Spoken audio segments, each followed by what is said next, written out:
Sus invitados son parte de una nación letrada y democrática en donde la conversación versa en torno a libros fundamentales. Radio Sol presenta La República de las Letras, la excusa perfecta para reflexionar acerca de lo que somos o de lo que podemos llegar a ser. Conducen Marce Mercado, Francisca Navarro, Bernardo Cienfuegos, Cristian Campos Marín y Alberto Mayol. Francia se convertía poco a poco en un parque temático de sí misma, un vasto territorio donde los turistas del mundo entero venían a consumir recuerdos, paisajes y gastronomía. Ya no quedaba nada de la fuerza creadora que había hecho la nación. Las tradiciones persistían, sí, pero únicamente como espectáculo, como folclore destinado a la contemplación externa. Y mientras tanto, la vida real, la vida íntima de los franceses, se replegaba en el desencanto, en la soledad y en la repetición mecánica de gestos sin esperanza. La nación seguía existiendo, pero solo como territorio estético, como una postal sin alma. Michel Houellebecq, El mapa y el territorio, esta noche en La República de las Letras. Saludo a don Cristian Campos, buenas noches. Hola, buenas noches. Marce, por favor, ¿cómo está usted? Muy buenas noches. Buenas noches, Bernardo. Hola, hola. Bueno, decir simplemente para comenzar que todos los libros de Michel Houellebecq son al mismo tiempo de una novela, un ensayo.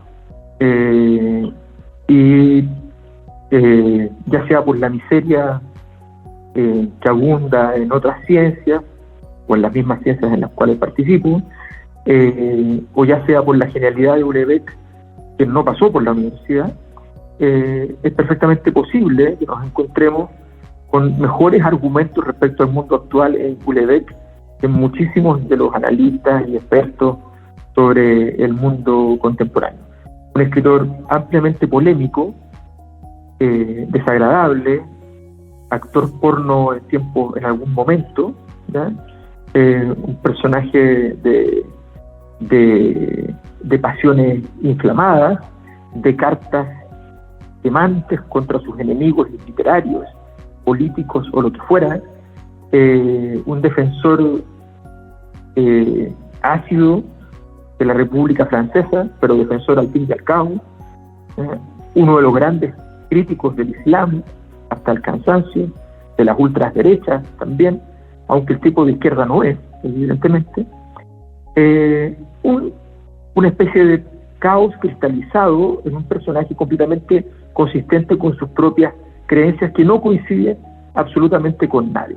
Ese es Michel Houellebecq, que nos trae esta obra, y vamos a empezar a desentrañarla porque es una obra en la cual, además de la decadencia francesa, que es un gran tema para Houellebecq, nos encontramos con una cosa literariamente muy interesante, muy, no digo bonita porque siempre tiene, pero estéticamente es muy atractiva, que es la muerte del escritor que escribe el libro, el asesinato, el crimen, y el protagonista entonces teniendo que hacerse cargo de que es como la muerte de Dios, ¿no? O sea, si en el libro escrito por alguien muere ese alguien, y el protagonista tiene que investigar la muerte de ese personaje que es el escritor, entonces es alguien investigando la muerte del Dios que ha creado, o el menos el demiurgo que ha creado la obra.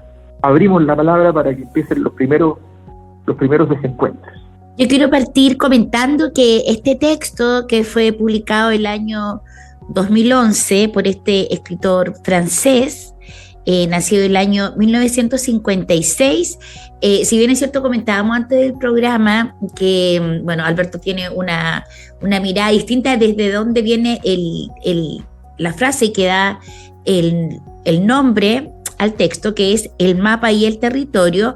Está adjudicado, como en términos generales, a el psicólogo y lingüista estadounidense, que es considerado el padre de la semiótica en general, Alfred Korzybski, que es de origen polaco, quien acuñó la frase el mapa no es el territorio, que tiene esta connotación tan estéticamente hermosa que no hay que confundir el objeto con la abstracción, y que esta sería la causa de muchas características nefastas, en general de carácter insano de la sociedad. Esto está en la obra maestra de Korzybski, que se llama Ciencia y Salud, donde él señala literalmente: un mapa no es el territorio que representa.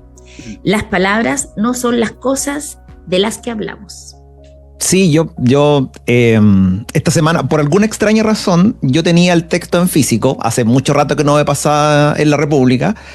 Y claro, uno aprovecha cada momento que tiene para poder leer. Entonces me pasé durante toda la semana en el colegio con el libro. Entonces, típica pregunta de los chiquillos: profe, ¿qué estás leyendo?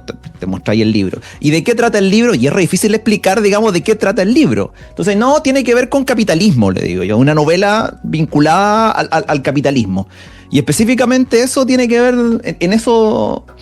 te resume un poco lo de Houellebecq, digamos, esto de la explicación del capitalismo tardío a partir de los personajes, y es algo que él realiza también muy bien en un texto que nosotros hicimos hace mucho tiempo atrás, que es Ampliación del campo de batalla, y es decir, cómo las sociedades, las personas, luego de la caída, por ejemplo, del estado de bienestar, quedan en la más absoluta desprotección, y cómo el capitalismo se extiende a todas las esferas de la sociedad.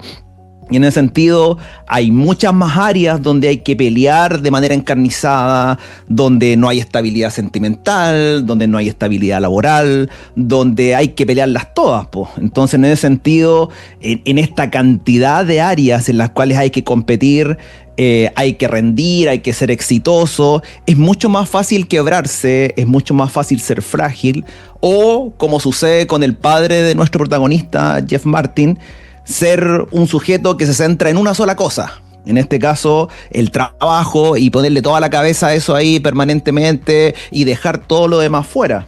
A mí me pasa que cuando entré al libro fue una sensación extraña, y fue una sensación extraña porque primero encontrarse con esta pequeña frase que la abre, que dice: el mundo está cansado de mí, yo también de él, ya te da una sensación, te deja un saborcito en la boca de que, ya, bueno, acá van a pasar cosas, está todo muy hastiado, es como que alguien va a reclamar, van a pasar, no sé, cosas raras. Y efectivamente, cuando uno va avanzando en el relato, se va dando cuenta que este caballero, Michel Houellebecq, para los amigos, Houellebecq en pronunciación o como sea, te juega con la forma, te juega con el fondo, te juega con este tufillo a la novela de formación, te mete novela policial entre medio, el tono que usa de repente es sarcástico, otras veces es melancólico, es súper pesimista, se da espacios donde reflexiona profundamente sobre los hechos que está viviendo la realidad, entre comillas, en el contexto de la obra, del arte y otras cosas, y al final te va dejando justamente esta cuestión cíclica. O sea, constantemente me fue remitiendo a la frase, o sea, este agotamiento, esta cuestión que se empieza a vaciar de pronto y que nos vamos encontrando finalmente con retazos de una historia de un protagonista que tiene problemas con su papá, que básicamente su éxito lo deja cada día más vacío, y es una forma interesante de encontrarnos a este tipo que generalmente los encontramos en otros libros, literariamente hablando, o insultando, o escupiendo, o mostrando las cuestiones de una manera como mucho más descarnada en cierta forma. Vamos con el tema, ¿les parece o no? Pero solamente quiero agregar una cosita para que después podamos entrar en el texto y nuestros oyentes se deleiten con la voz, el metal tranquilo de la voz de Alberto Mayol. Es que esta novela tiene una estructura clásica, ¿cierto? Y en eso hay algunos autores que lo asimilan y que hacen como un contrapunto con la novela que es considerada la que abre la etapa moderna, que es Madame Bovary, que eso es bien interesante. Además que es una novela que está dividida en 3 partes, que tiene un apartado inicial que es pequeño, pero que a mí me pareció como súper interesante desde el punto de vista, sobre todo la gente que trabajamos en cultura, y que además tiene un pequeño epílogo. Si les parece, queridos compañeros, podría ir yo con el primer tema, camaradas. Adelante, por favor.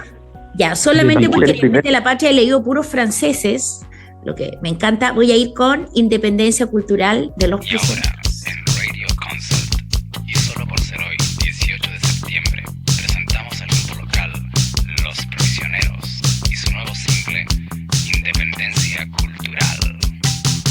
El momento ha llegado de hacernos a un lado. Jugando juegos de otros nunca vamos a campeonar. Tú y yo tenemos buen gusto, nada nos puede dar susto. Lo de afuera, afuera, ocupemos nuestro país.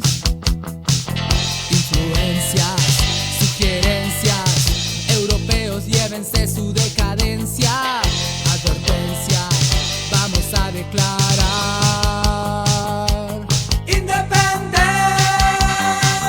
independencia cultural, independencia cultural.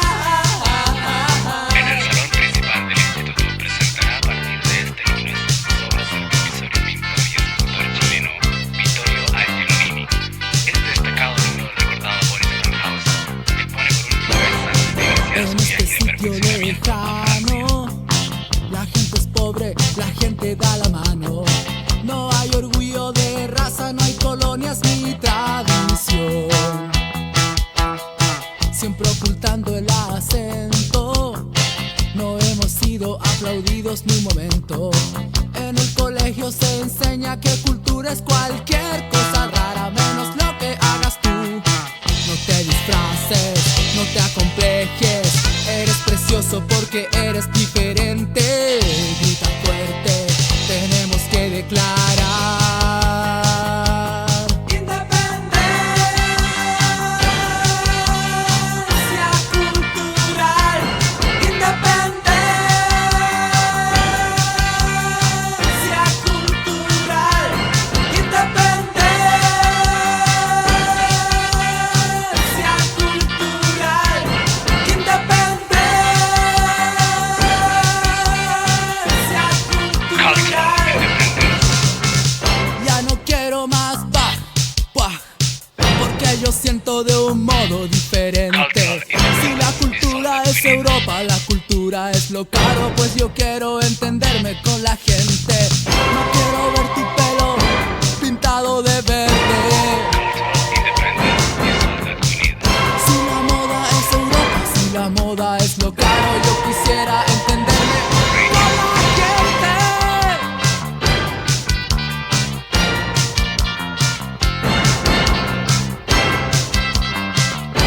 Radio Billboard.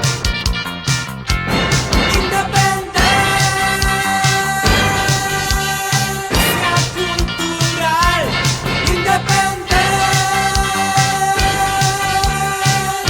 cultural. Oh,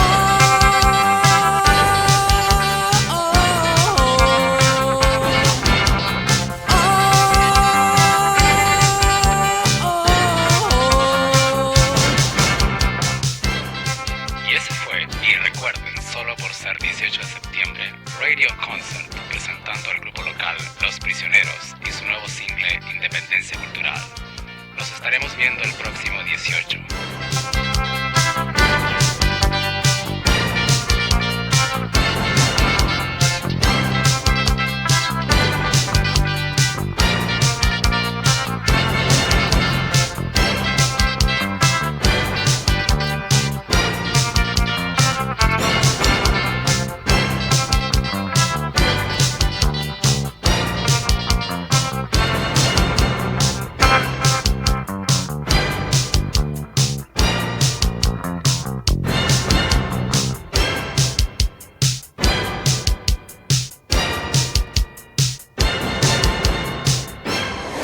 En Radio Sol, la radio para los grandes sueños. Seguimos con la República de las Letras.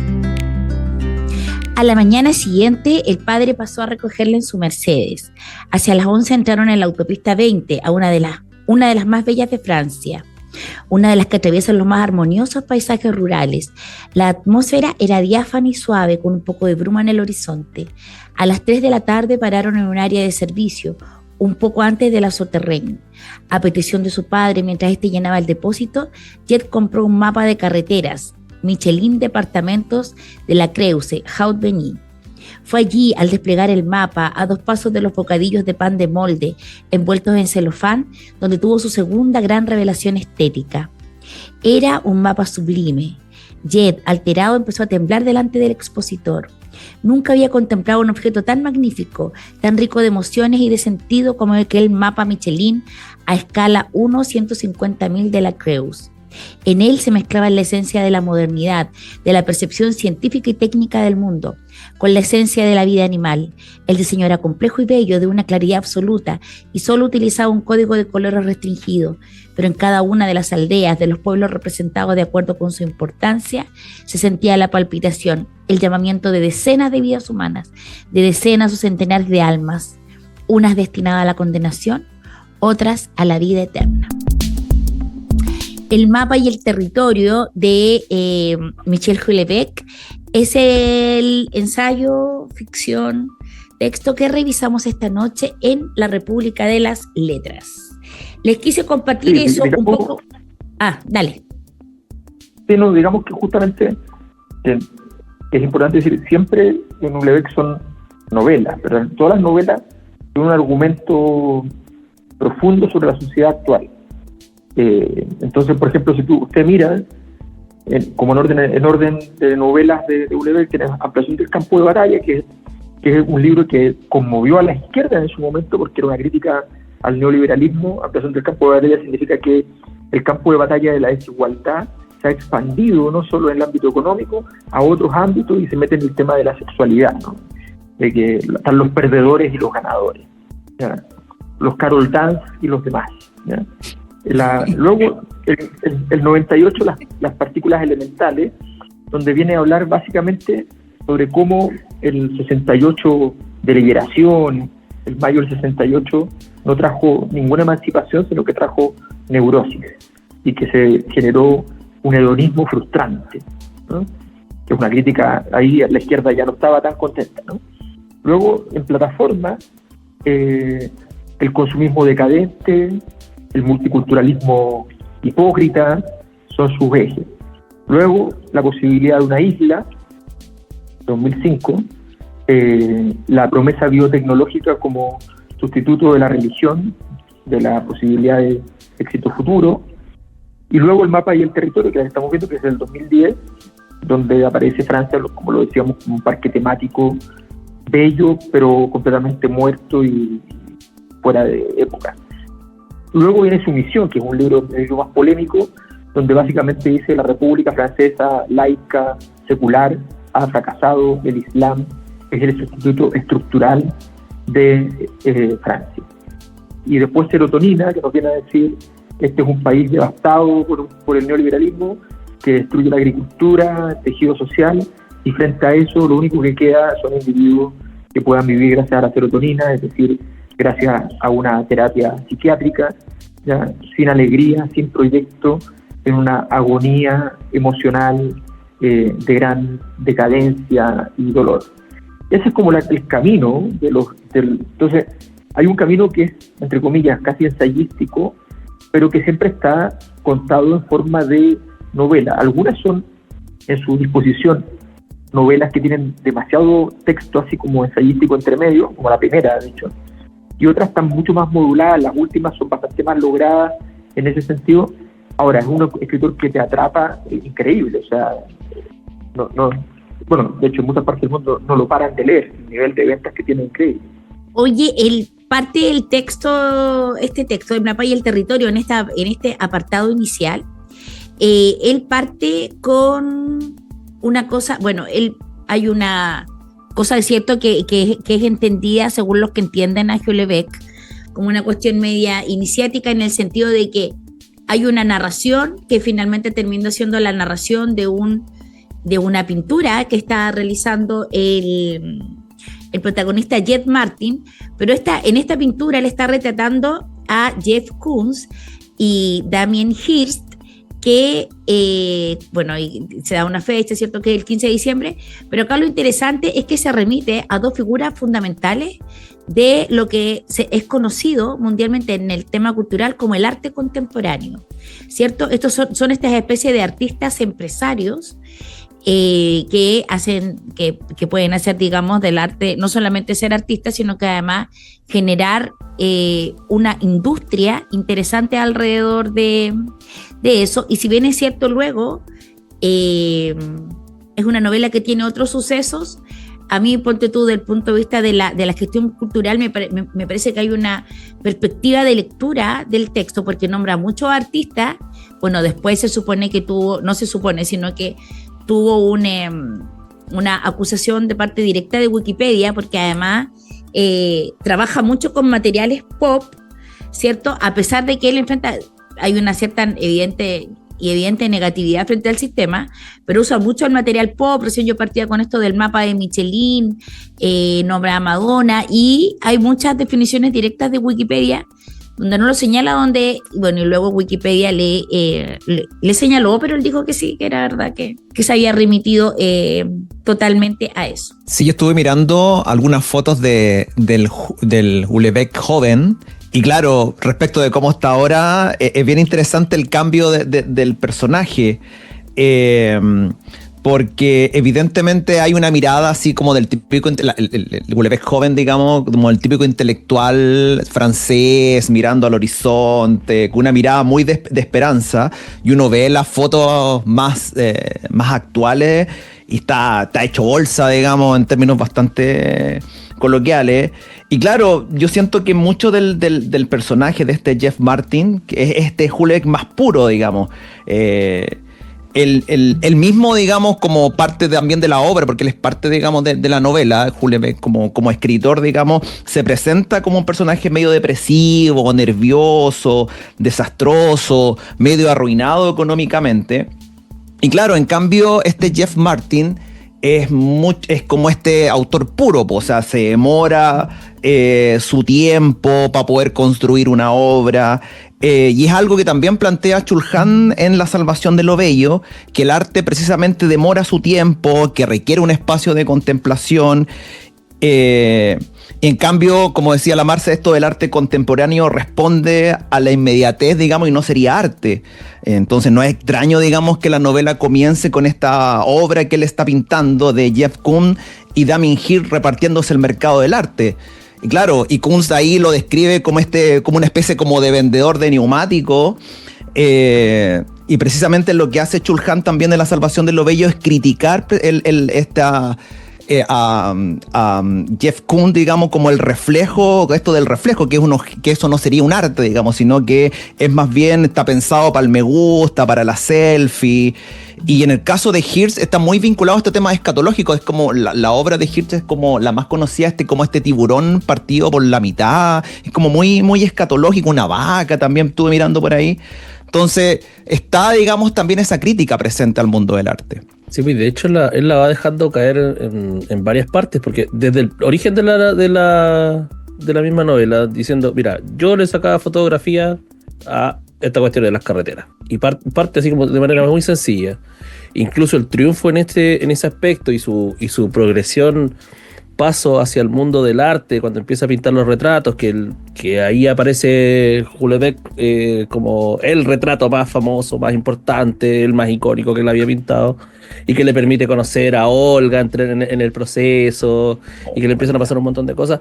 Finalmente es eso, o sea, es como él ha logrado el éxito, un millonario, ha ganado prestigio, pero cada cierto rato lo va dejando caer así como, ¿y para qué? Así como, da lo mismo, tengo otros problemas que son más importantes, y allí finalmente va generándose la tensión dentro del relato. Yo no sé si a ustedes les pasó, pero yo tuve la sensación que la incorporación de el Houellebecq como personaje en la novela, yo siento que hay un esfuerzo por mostrarlo más como un artista visual que como un escritor. Sin duda. Pero es que eso tiene que ver con el argumento. Nuevamente es porque él quiere demostrarnos un punto que yo creo que es la clave del asunto. Él es un gran crítico del arte moderno, ¿no? Tal como es el arte contemporáneo, muy, muy crítico. Y en esa lógica, de esa crítica, entonces él quiere plantearnos la existencia de ese arte irrelevante, de ese arte que es básicamente el olvido de la grandeza anterior de la estética, ¿no? Y esta cosa de dar mensajes espectaculares sin preocuparse del fondo. Y entonces ese juego donde pero este personaje además no solamente es el artista, es el intelectual francés.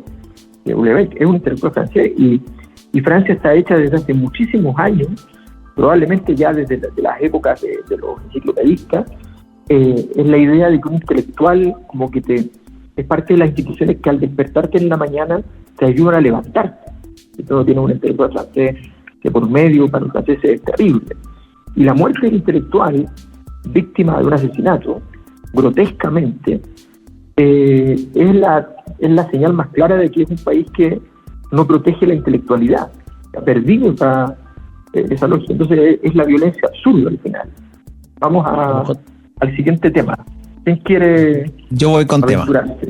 Bueno, la canción que les voy a proponer esta noche trata de un turista francés que recorre la Unión Soviética guiado por una guía de la zona, digamos. No me digas quién es esta canción, no. Bueno, esto es Nathalie de Gilbert Bécaud.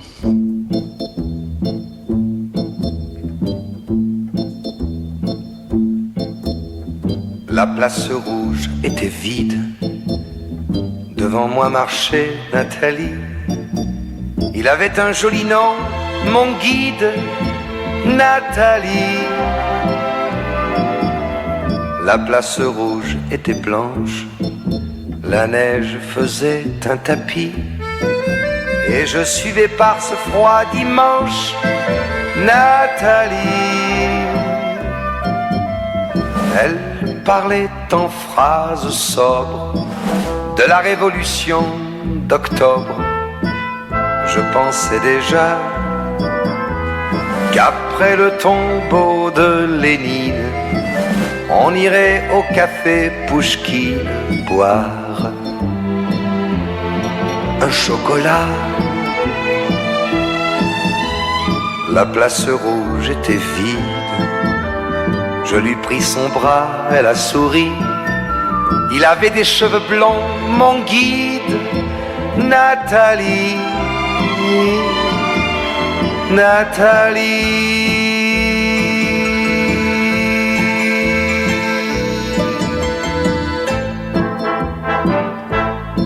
Dans sa chambre, à l'université, une bande d'étudiants l'attendait impatiemment.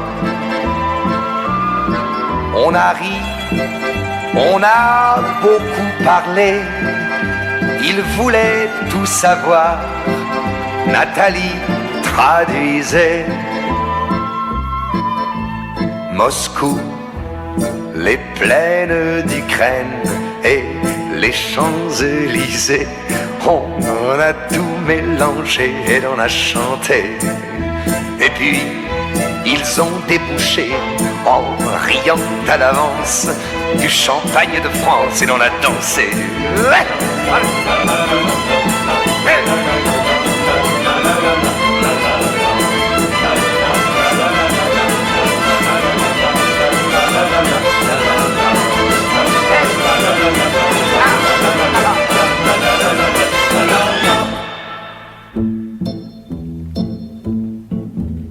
Et quand la chambre fut vide, tous les amis étaient partis. Je suis resté seul avec mon guide, Nathalie. Et plus question de phrases sobres, ni de révolution d'octobre. On n'en était plus là. Fini le tombeau de Lénine. Le chocolat de chez Pouchkine, c'était loin déjà que ma vie me semble vide, mais je sais qu'un jour à Paris, c'est moi qui lui servirai de guide. Nathalie, Nathalie.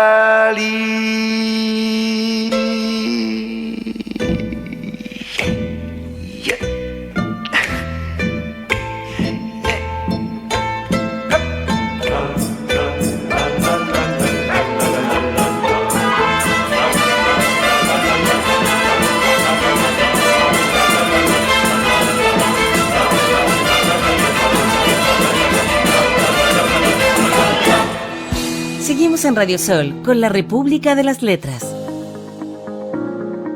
La muerte de Houellebecq había sorprendido a Jet cuando esperaba de un día para otro una noticia funesta relativa a su padre. Contrariamente a todas sus costumbres, el padre había telefoneado a fines de septiembre para pedirle que fuera a verle.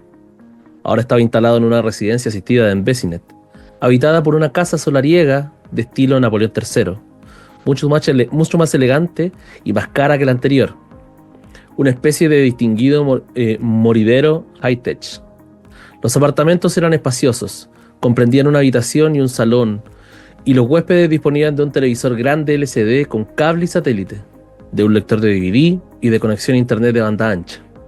Había un parque con un pequeño lago donde nadaban unos patos, alamedas bien trazadas donde triscaban unas ciervas.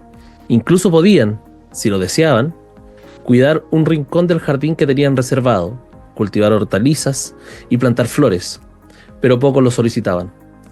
Jed había tenido que batallar para conseguir que aceptaran aquel cambio. En numerosas ocasiones había insistido para convencerle de que ya no valía la pena realizar los ahorros sórdidos, para convencerle de que ahora era rico. Evidentemente, el establecimiento solo acogía a personas que, durante su vida activa, hubieran pertenecido a las capas más elevadas de la burguesía francesa. Petimetres Snobs había resumido un día el padre de Jed, que seguía estando oscuramente orgulloso de sus orígenes populares. Jed no comprendió al principio por qué le habían llamado. Tras un corto paseo por el parque, ahora al padre le costaba caminar, se acomodaron en una habitación que pretendía imitar un club francés, con sus paneles de madera y sus butacas de cuero, y donde pudieron pedir un café. Se lo sirvieron en una cafetera de metal plateado, con crema de leche y un plato de pastas. La habitación estaba vacía, exceptuando un hombre muy anciano sentado delante de una taza de chocolate que daba cabezadas y parecía a punto de dormirse. Tenía el pelo blanco, largo y rizado, vestía un traje claro, un fular de seda atado alrededor del cuello. Recordaba a un artista lírico envejecido, por ejemplo, un cantante de ópera que hubiera tenido sus mayores triunfos en el vestibular de la Mout-le-Prince. Total, uno lo hubiese imaginado más bien en un centro del tipo la Rue Tourne, más que en una residencia como aquella, que no tenía equivalente en Francia, ni siquiera en la Costa Azul, que había que ir a Mónaco o a Suiza para encontrar algo tan bueno. El mapa y el territorio, Houellebecq, República de las Letras, y el inicio de una de las partes que viene a romper esta cadencia, como decía, que se había dado hasta el momento, donde en el proceso se entera del asesinato de este escritor, de Michel Houellebecq, el mismo que viste y calza, de una manera bastante brutal. Como que se aleja, en ese contexto se aleja de lo que habíamos leído del tenor hasta ahora en la novela. Y de hecho, está la situación que se da en ese contexto de la investigación del comisario Jacqueline, que lo empiezan a investigar incluso con una tendencia ya buscándole, ¿no?, alguna cuestión más espiritual, más ligada al arte o cosas por el estilo, que a medida que va avanzando el relato no es así. Pero justamente esta parte donde estábamos muy metidos en la relación padre-hijo como que se ve clavada por este hecho policíaco. Sí, es que el libro, claro, juega con una visión como buena obra que intenta dar un mensaje que tiene un alcance social. La forma correcta de hacerlo es que él tiene un conjunto de microsituaciones que van permitiendo tejer este asunto. La relación muy íntima del padre del protagonista del padre del protagonista con el protagonista es un primer elemento. Lo segundo es el amor, la expresión de Olga, un amor con esperanza que después se transforma en abandono, ¿no? Entonces, Jed, que es el protagonista, está buscando el sentido. Francia es el destinatario de ese poder simbólico que él pretende, pero es un destinatario fallido, solo hay decadencia. Entonces, en medio de toda esa búsqueda de encontrarle sentido, en el fondo es una obra que se alimenta, pero yo creo que es una cosa muy de la literatura de nuestra época, que es post-existencialista. O sea, parte de la premisa de que lo que dijo el existencialismo es un dato, ¿ya? Y por tanto hay un existencialismo de base, pero en la novela le quita componente dramático, la obra en general le quita componente dramático al existencialismo. Estar con la pérdida de sentido es como una cosa de todos los días.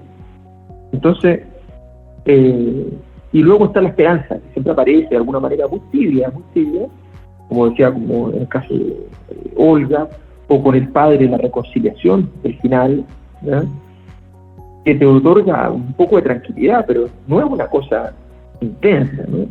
Y en medio de todo esto, un artista talentoso que finalmente tiene que derivar en esta decadencia, porque es la única forma de sacarle partido a su trabajo, y por tanto hay un proceso de mercantilización en el cual su obra deviene en parte un poco en éxito, pero porque se vende, pero al mismo tiempo es una cosa que tiene un valor discreto y no produce el sentido que el artista está buscando cuando hace una obra. Entonces, es toda una época fallida, es toda una textura fallida que está muy bien contada a partir de esta estructura de personajes, porque los primeros personajes de W, que eran personajes de las primeras novelas, estaban pensando sobre lo que estaba pasando, le pasaban cosas, y a partir de su reflexión uno entraba en la problemática. En este caso la problemática se disuelve en la existencia de distintas peripecias que le acontecen a los personajes, y eso ya nos habla de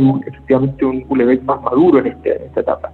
Sí, es interesante porque el protagonista, Jeff Bardeen, su primera muestra tiene que ver con objetos, fotos de objetos. Luego va al tema de los mapas Michelin, y después, digamos, la muestra que lo lleva, digamos, a la fama, por decirlo de alguna forma, son estos de los óleos, y vuelve a los óleos, digamos, al retrato de los oficios. Entonces uno tiene la impresión de que es un personaje que va evolucionando en la medida que su arte también evoluciona, pero muta, digamos, hasta el siguiente cambio, esperando que esto se presente en sus ojos, como que no busca, digamos, como ir rápidamente cambiando, sino que puede pasar mucho tiempo hasta que de repente, ¡pum!, tiene, digamos, un siguiente salto, y en ese sentido va esperando hasta que se presente la siguiente obra.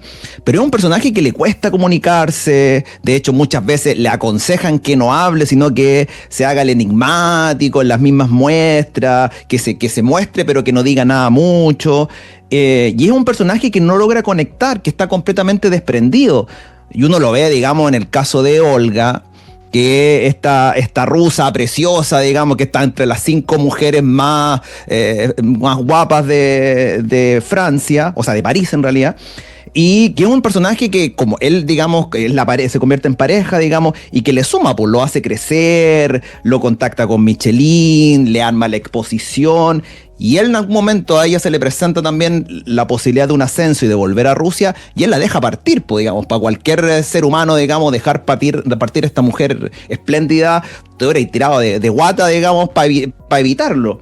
Y sin embargo tiene este desapego, le da un poco todo lo mismo, y tiene como esta falta como de energía vital, siento yo. Tiene como ese instinto de huir, digamos, de su propia conveniencia en pos de esta búsqueda de lo siguiente, digamos. Lo que pasa es que todo es pura representación, po. O sea, ponte tú, porque por ejemplo, en esa es como la construcción del artista. Nosotros acá en Antofagasta no, la verdad es que como que los grandes artistas están como súper sumidos en sus no ventas, en su no expresión, como no tomados en cuenta, sobre todo los artistas visuales, pero ponte tú, de pronto si tú te armas un storytelling, una historia para atrás, y te empiezas a articular, pero eso no tiene que ver con lo más profundo que debiera, o sea, no tiene que ver con el lugar que históricamente ha tenido el arte en la sociedad. No hay que olvidar de que Jed Martin, que es el protagonista, de algún modo él se siente más bien vinculado a una cosa decimonónica de la producción artística y se vincula, digamos, por una cuestión como de... Entonces, y yo pienso que ahí igual, de algún modo se muestra como una contraposición entre el arte más tradicional y esta canonización y o sea, cómo se construye en el fondo un artista. En el tema de los escritores, el Alberto es escritor, el Bernardo es escritor, o sea, hay una verdadera construcción efectivamente de los escritores que no tienen que ver con la calidad de una obra, por ejemplo. Lo mismo pasa en la fotografía, también pasa mucho en Chile, y para qué decir, bueno, con el tema de la escritura. Ya, Bernardo quiere que pongamos el último tema en su calidad Cronos. Alberto, ¿tú? ¿Bernardo? ¿Voy yo? Ya. Sí. Sí, voy a poner el tema y voy a decir una cosa, porque me preguntó Marce justamente en la semana, me llegaron un par de correos preguntándome, entonces aprovecho de decir, porque como instalo aquí, estoy en casa prestada y atrás hay un cuadro, me dicen, oye, ¿y ese cuadro? Es un artista chileno, se llama Alfredo Echazarreta. Lo pueden googlear ahí, lo pueden encontrar. Alfredo Echazarreta, muy buen artista chileno, extraordinario. Me encantó que su estudio hace un par de meses, realmente impactante. Bien, dicho esto, voy con mi tema. Yo creo que no hay nada mejor aquí que escuchar a Jacques Brel con Ne me quitte pas.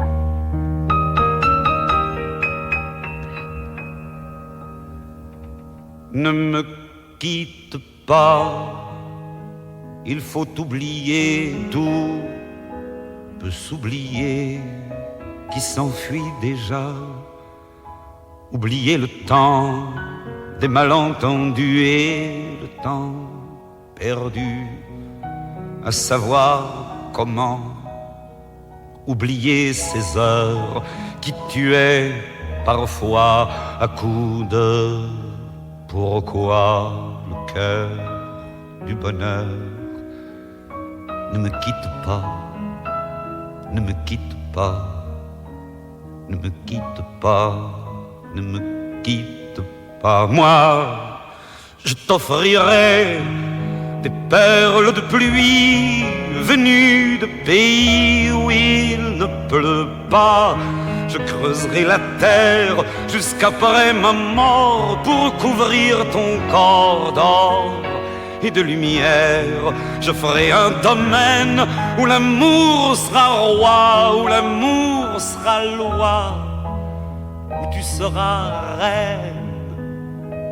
Ne me quitte pas, ne me quitte pas, ne me quitte pas, ne me quitte pas.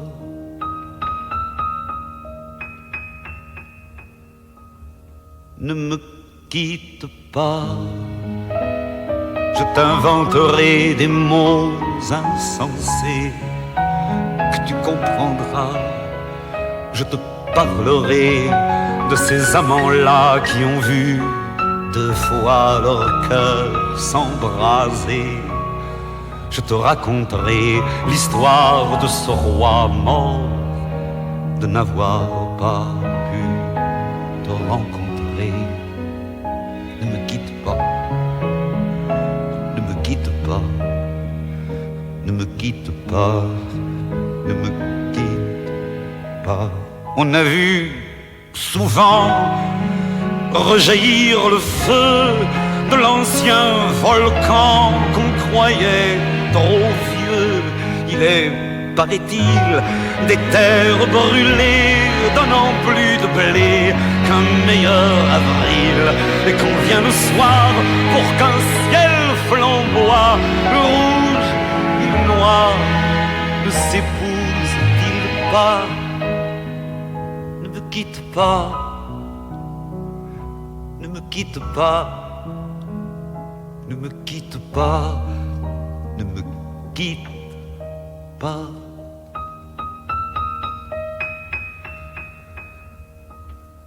Ne me quitte pas, je ne vais plus pleurer, je ne vais plus parler, je me cacherai là à te regarder danser, sourire, à t'écouter chanter et puis rire.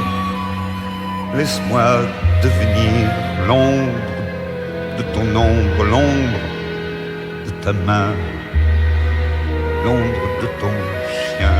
Mais ne me quitte pas, ne me quitte pas, ne me quitte pas,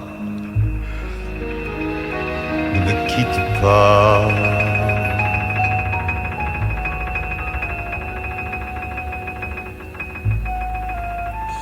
Radio Sol está presentando La República de las Letras.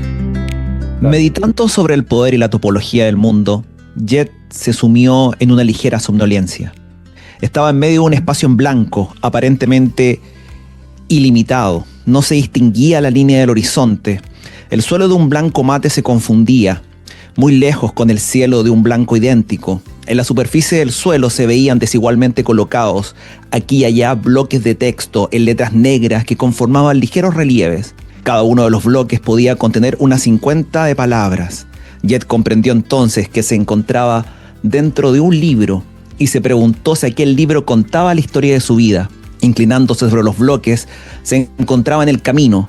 Tuvo al principio la impresión de que sí, reconocía nombres como Olga, Genevieve, pero no era posible extraer de ellos ninguna información precisa. La mayoría de las palabras estaban borradas o furiosamente tachadas, ilegibles, y aparecían nuevos nombres que no le decían absolutamente nada. Tampoco era posible definir alguna dirección temporal. Avanzando en la línea recta encontró varias veces el nombre de Genevieve, que reaparecía después del de Olga, mientras que era cierto, una certeza absoluta que nunca volvería a tener la ocasión de ver a Genevieve y que Olga quizá aún formaba parte de su porvenir. Michel Houellebecq, El mapa y el territorio, leemos esta noche en La República de las Letras. Y elegí este pedacito, este fragmento, porque me parece que es el único momento en que el autor le da el espacio al personaje y al darse cuenta, digamos, que está dentro de una ficción, y me parece particularmente bello ese fragmento. Y es interesante porque a medida que Houellebecq, digamos, dentro de la novela se va instalando como personaje, permite a su vez que Jeff Martin, que es el protagonista, se vaya desinstalando y quede en una especie como de limbo de una criatura que está viendo, digamos, cómo se va creando. Entonces es particularmente bello y son las cositas, son los pedacitos magistrales que de alguna forma tiene este texto.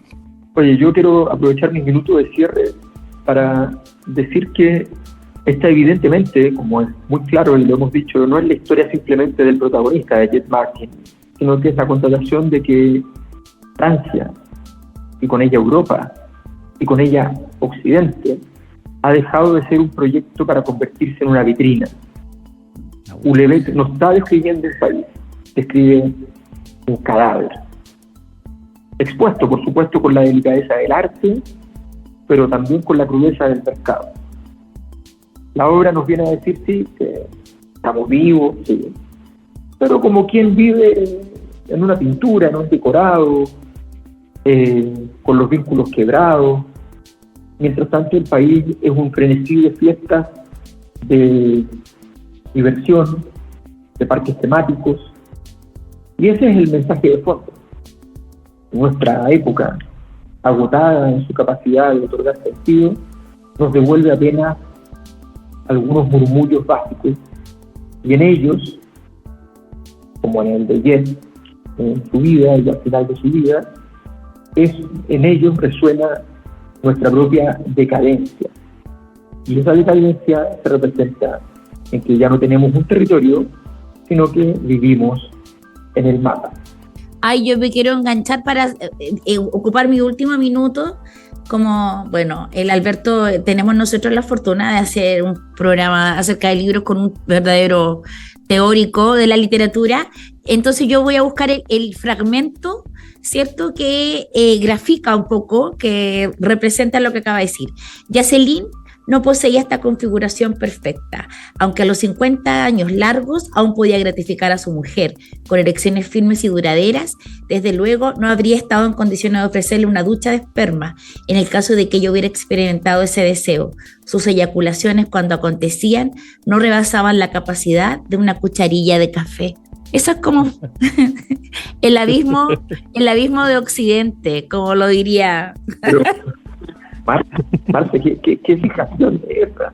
Pero qué lindo texto, yo lo encuentro tan... Eres como Felipe Abello de la literatura.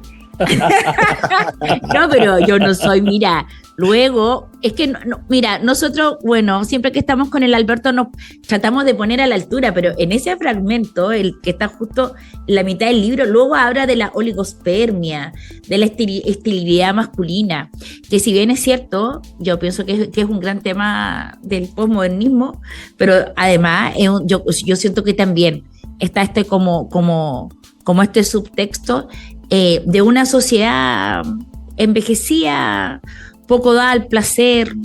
En fin, ese era mi agradecimiento a Houellebecq. Sí, yo me fui a la volada a propósito de lo que hablaba el profe en su momento, de pensar cómo esto de que los autores aparezcan en sus propias novelas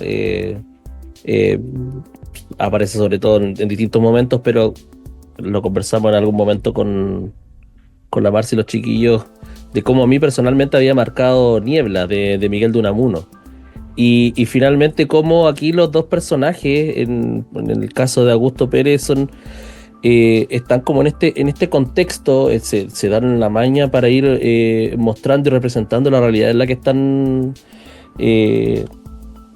viviendo, representándose, pero tienen sus matices completamente opuestos. Pues en el caso de Augusto Pérez, él como que luchaba por la existencia, pues, y de hecho la lucha con su creador era bastante evidente y clara. Y al contrario de eso, lo que pasa con Jet Martin es esta sensación, por lo menos que me da a mí, de este abandono, esta cierta resignación que tenía respecto a sus propias representaciones, y que hacia el final del libro lo vamos encontrando muy claramente, él dedicándose a hacer estas instalaciones más industriales, más piola, viviendo solo, tranquilo en esta quietud que finalmente había encontrado de una u otra manera.